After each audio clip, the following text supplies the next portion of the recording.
Well, that's the pattern, and then to the right is the jumper. And the lady who knitted that is one of the two people who have made this collection. Cleo Butterfield. Makes me feel better about more knitting now. Not as bad. Feel better about what? It makes me feel better about more knitting now. It does look quite, but it's one of the first ones she made. So no, it's amazing. I'm not criticising it. I'm saying it's encouraging me that I'm being too critical of myself. Yes. I'm not happy with the side seams on that kind of classic thing. But I can see even she's struggled with certain bits. Well, I'm noticing this bit up here. Mm-hmm. It's very uneven. Yeah. But it's handmade. Absolutely.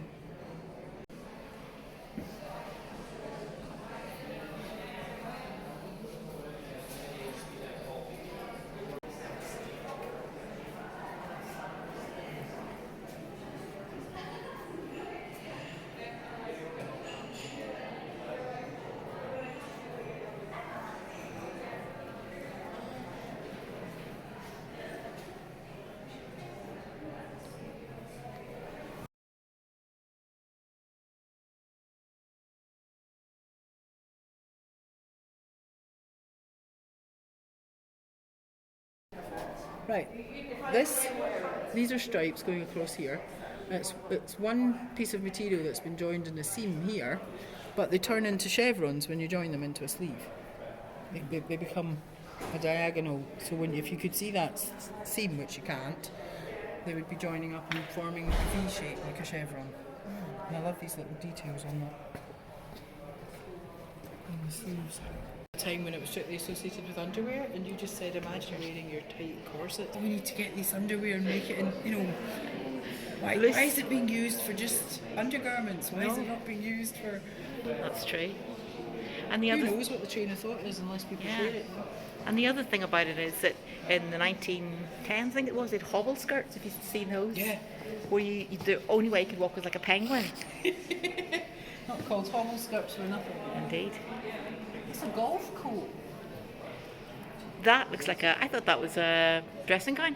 Yes, so did I. Look at the detail in the pockets.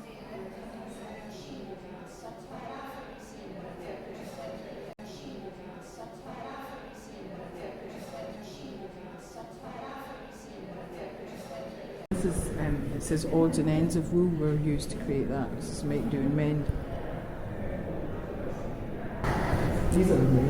Yeah, but we just take for granted that we have all these things like lycra and elastane and things that they didn't have then. They didn't have things like spandex and stuff.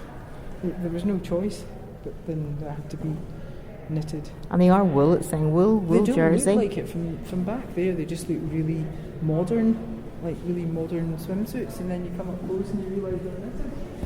I just spotted that skirt has got pom-poms at the bottom. Isn't that just fabulous? A wee bit of joy added at the bottom. Detail. I think that's the difference.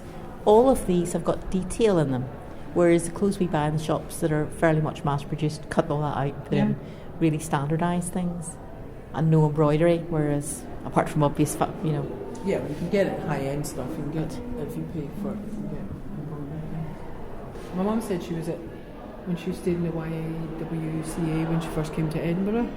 There was a young girl from Shetland, and she could just sit and chat and do other stuff, watch things, listen to things, and just knit away complex farewell patterns without actually thinking about it.